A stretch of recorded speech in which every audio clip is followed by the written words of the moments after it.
The #1 backswing killer we see looks something like this here? Yes, and so, exactly. And so what this does and why this is such a big killer and is so chaotic is if you keep your plane, Eric, where are you gonna swing? Yeah, exactly. Level. So you're gonna miss the ball by quite a like bit. 4 feet. Yeah. And so in order to hit the ball from there, what would you have to do? Just to like, not even the ball, what would you have to do to just hit the ground?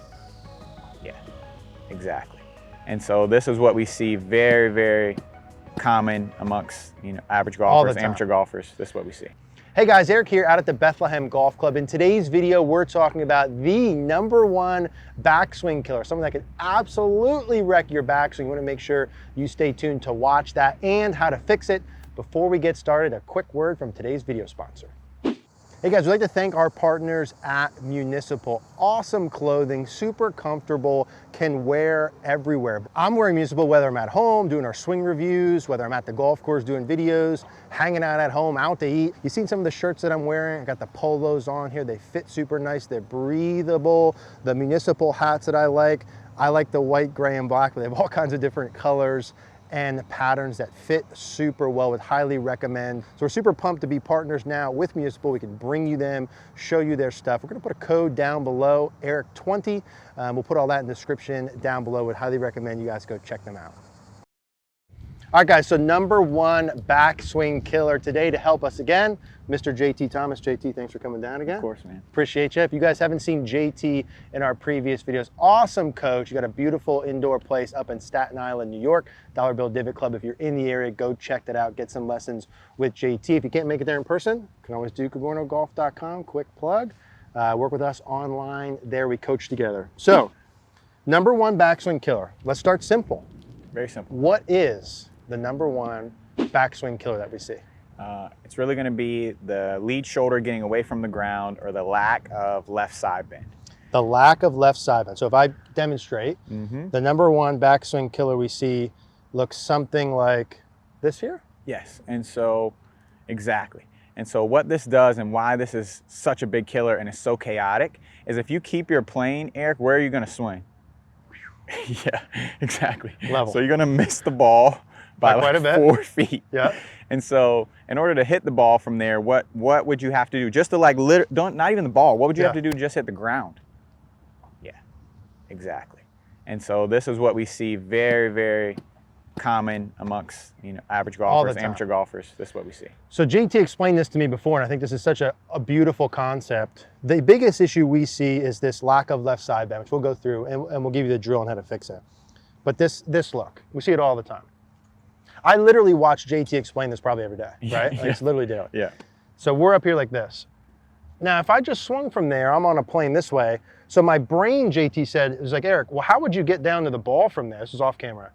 And it's like, well, I would have to re-bend or forward bend here. And then I've got no right side bend during the downswing. And JT said, hey, for you to have good right side bend, so key during the downswing, you have to, in fact, have left side bend during the backswing. Exactly. So I guess I think that's such a beautiful thing.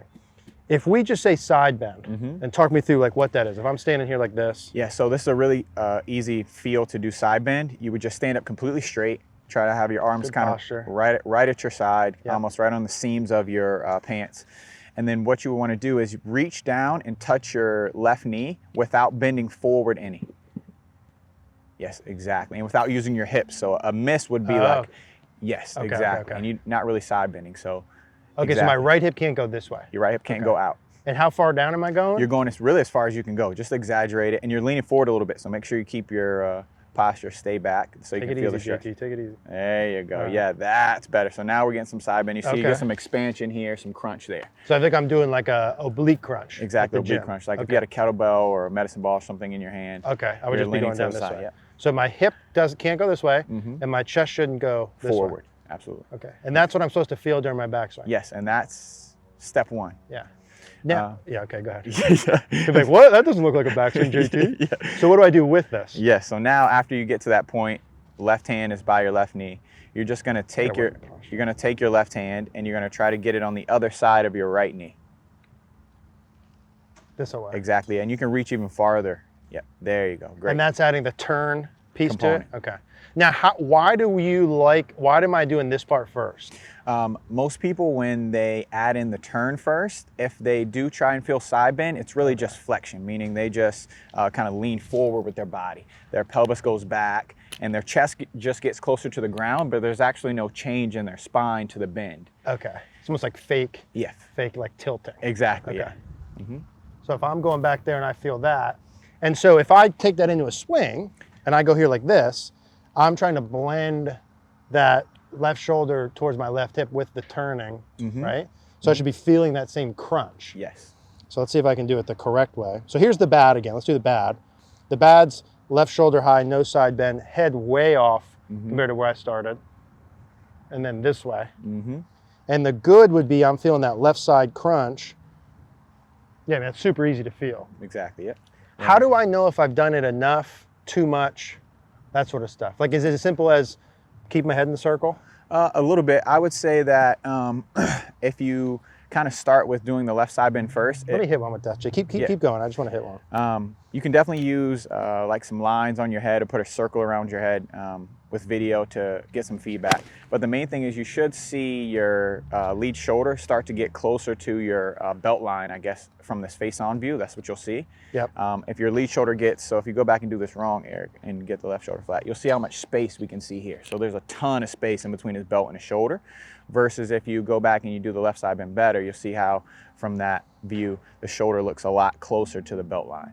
So that would be a good reference point as well. So something around your head to help you understand you're not going too far down. And then, I might be like, I think in practice too, if someone goes this way, from both of the views, because I like drawing the circle on the head, of course, right? I think for simplicity's sake, if I overdid this, you would see the head work this way, and from this angle, it'd work back, right? So I would see the head go to the right of the circle, and then off the line I started. Yes.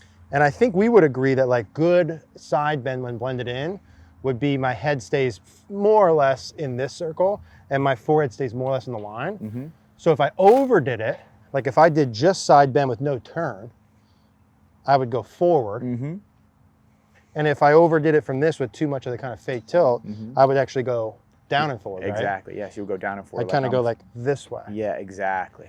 Would you be okay with, though, in practice, I know one of our members posted, I think yesterday, about an exaggeration, they might need to feel as though it's wild amount of side bend, just so that on camera it looks normal. Absolutely, yeah, you really want to overdo it as much as you can, and the head going forward really isn't the worst thing like that, especially if you're someone who struggles with the head moving off the ball and getting too flat. So if you feel no turn and just side bend, that's completely fine to take the club back that way. So I'm feeling this without let me get my, I gotta work my posture, JT. My hip goes, I'm feeling that. Yes. That's kind of what I'm feeling with my normal motion. Okay. Head staying basically in the circle. And obviously I'm not doing just the side bend, I'm also turning along with that. So a little bit of a left side oblique crunch. Yeah, and kind of the big concept we want to put together with this is to understand that on the backswing, we're basically making the club hit the ground, meaning we're making it steep, and then on the downswing, we're making it shallow. So most golfers do the opposite, right? And we see this all the time online. Every group, every coach will say, your club is going back too flat. It's going to come steep over the top. Most of the time, again, that's a shoulder issue. If my shoulder turns back too flat, the club is also going to get flat. So, and then it's going to have to steepen on the way down. So again, when we get that shoulder down, also helps the pitch of the shaft get a little bit steeper, which again helps us shallow it. So the main broad concept of the brain when we're doing this is, hey, we want to steepen the club on the way back.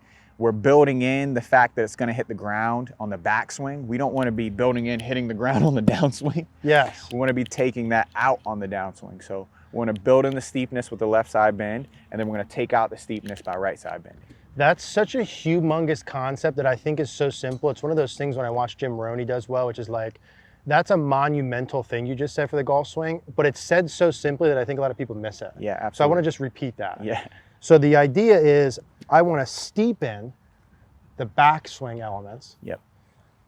So that I have to, this is my natural education, unsteepen, yeah, right? Get out of those yep. during my downswing. And that's where all of the good right side bend comes in, the shallowing, the shaft, etc. And the ability to do that, yeah. If I don't steepen in the backswing, up, back this way, my brain's gonna need to steepen coming down. Shaft out, no side bend. If I don't steepen in the backswing, I'm gonna have to steepen coming down. Yeah, in a variety of ways. Let me say it one more time. Yeah.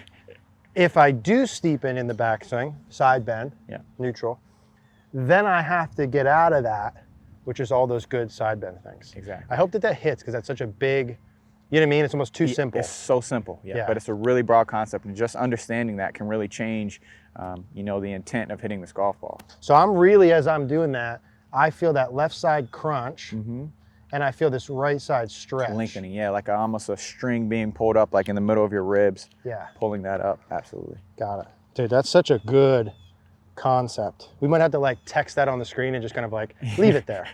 Right, like a rinse and repeat. Seconds, Ah, it's so good. And that's, when you're working with someone, it just kind of starts that simple, right? I'm kind of feeling that left side crunch.